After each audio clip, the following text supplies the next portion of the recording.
j'adore. Sud Radio, Berkoff dans tous ses états.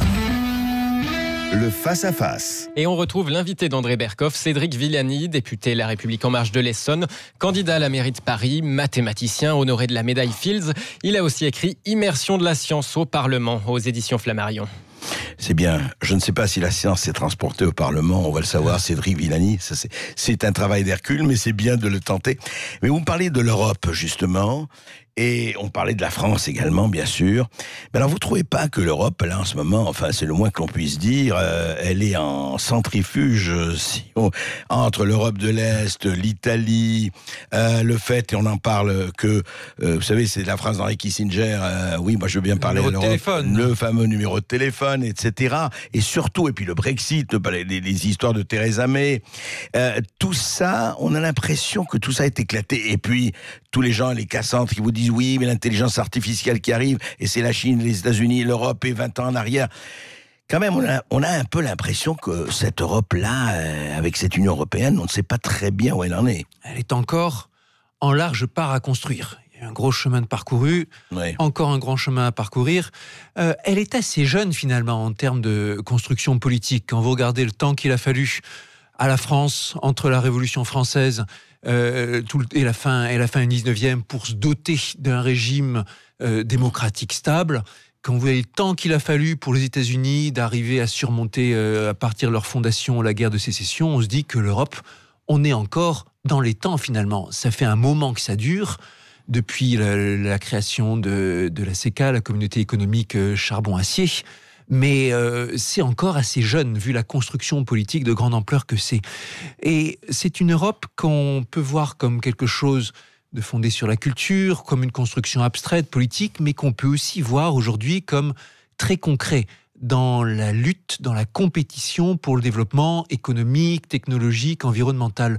Vous parlez de la science au Parlement. Ce matin même, j'étais à l'Office parlementaire scientifique en train de présenter une note de synthèse sur les technologies quantiques.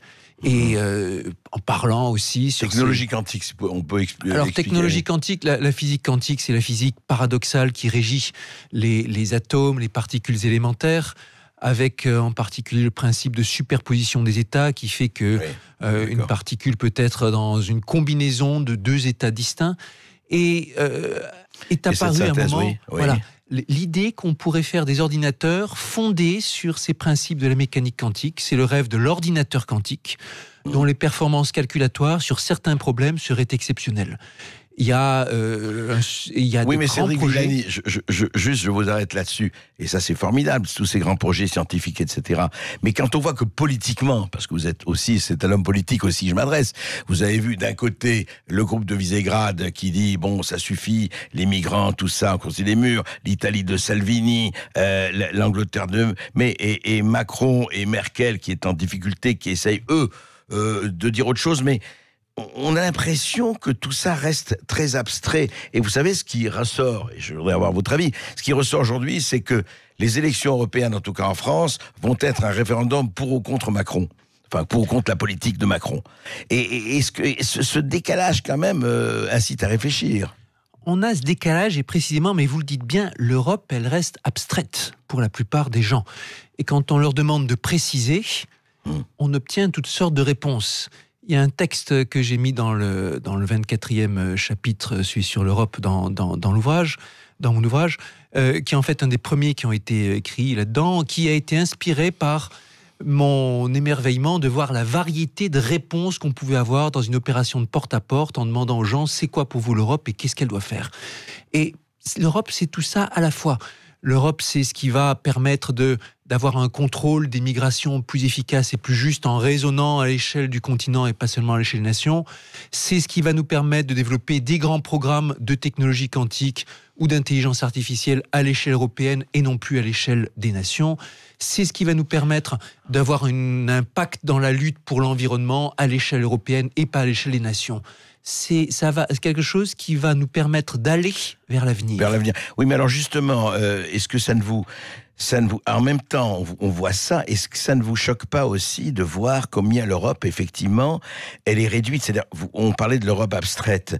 Qu'est-ce qui fait qu'on ne s'enflamme pas pour l'Europe? Qu'est-ce qui fait qu'on n'a pas, c'est vrai, enfin, en tout cas, beaucoup, et je parle pas seulement de la France, qu'il n'y ait pas une espèce d'enthousiasme, parce que est-ce qu'on n'a pas mis l'économique bien avant la culture? Est-ce qu'on n'a pas mis la bureaucratie de Bruxelles bien avant les raisons, effectivement, de se battre et de se mobiliser? Et là, vous touchez exactement à ce qui m'a fait m'engager pour l'Europe bien avant de me lancer dans l'arène de la politique française.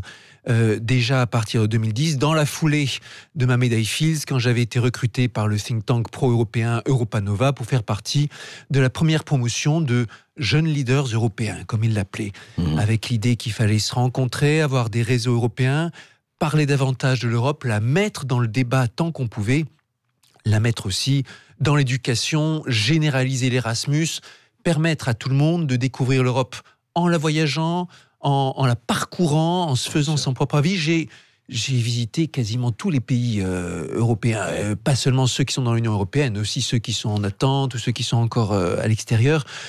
Et je vous garantis, on ressent à chaque fois, à la fois la variété qui fait que les pays d'Europe ont tous leur charme, leur culture, leur identité, et une unité d'ensemble, dans les valeurs.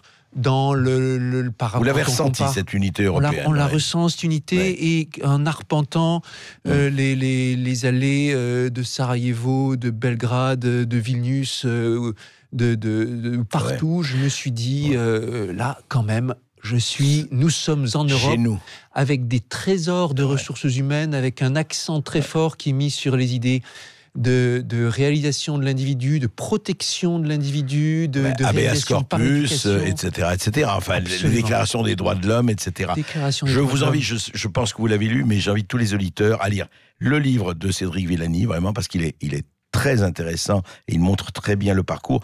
Et puis ce livre magnifique de Georges Steiner qui s'appelle Une certaine idée de l'Europe, qui est un livre absolument majeur sur expliquer quels sont les fondements de l'Europe. Mais alors je voudrais aussi qu'on parle de la France. Vous êtes député français, mais moi j'ai été très choqué par, je ne dirai pas son nom, un député LREM d'ailleurs de votre parti qui a dit oui, mais il l'a pas dit comme ça, mais enfin c'était ça, il faut transférer la souveraineté française au niveau de la souveraineté européenne. Est-ce que vous voyez vraiment, Cédric Villani, qu'il faut abandonner la souveraineté française? En aucun cas, il faut abandonner la souveraineté française. Et en même temps, il faut conférer à l'Europe plus de souveraineté.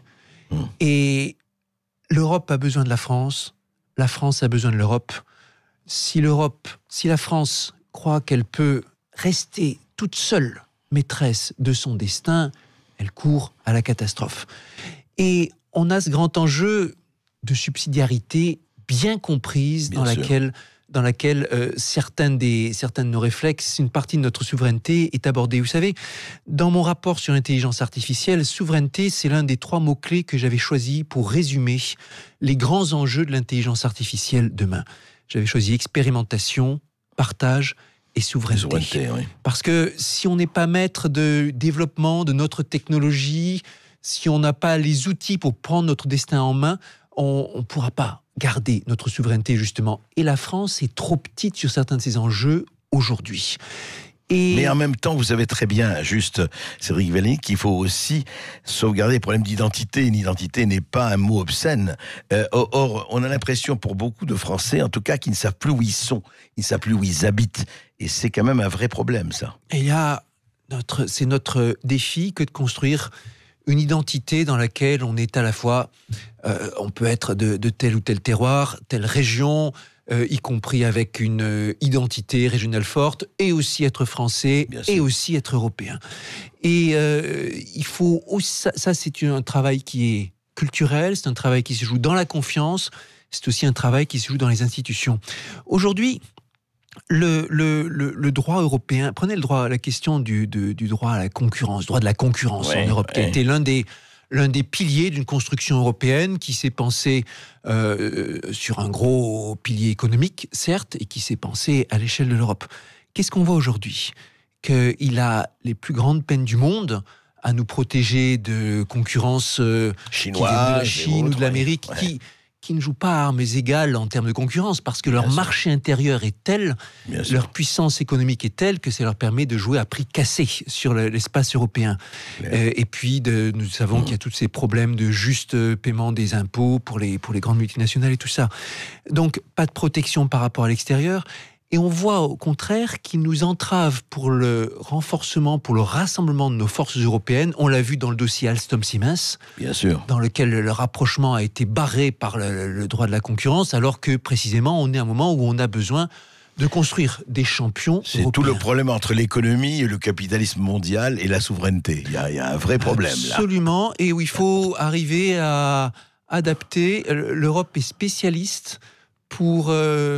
croire qu'on peut, en appliquant strictement les règles, naïvement, c'est pas comme se ça que ça se débrouiller passe. dans la compétition. Cédric Villani, malheureusement, on arrive à la fin de cette émission, mais vous reviendrez parce que c'est passionnant. Pourquoi la mairie de Paris ? Pourquoi vous présentez la mairie de Paris ? Mairie de Paris, d'abord, Paris, c'est une ville à laquelle je dois tant. Quand je suis arrivé après mon baccalauréat à 17 ans à Paris, j'étais passionné de mathématiques, certes, et un grand timide qu'un journaliste avait décrit dans un article comme un journaliste m'avait décrit comme un monument humain à la gloire de la timidité. Joli. N'est-ce pas ? C'est joli, hein ? Ah, c'est très joli. Et après Paris, c'était la découverte, grande découverte culturelle, découverte du brassage des compétences et de tous les émerveillements qui peuvent s'offrir à un étudiant parisien. C'était le début d'une carrière internationale qui m'a fait voyager dans le monde entier. Paris, c'est une machine à vous faire rencontrer, à vous élever. Et c'est ça que nous devons conserver. Maire, c'est un poste dans lequel vous travaillez sur le quotidien des gens, à améliorer leur vie au plus proche, tout en cherchant à préserver, à développer tout ce qui va faire rayonner la ville au plus grand. Eh bien, écoutez, Cédric Villani, on vous suivra dans cette campagne et surtout, lisez Immersion, parce que ça, c'est une vraie immersion et je peux vous dire, c'est le contraire d'une noyade. Exactement. Merci Cédric Villani, mathématicien, médaillé Fields, député La République En Marche de l'Essonne, candidat à la mairie de Paris et auteur du livre Immersion de la science au Parlement aux éditions Flammarion. Dans quelques instants, Jacques Pessis reçoit la journaliste et animatrice Elsa Fayer. Bon après-midi sur Sud Radio.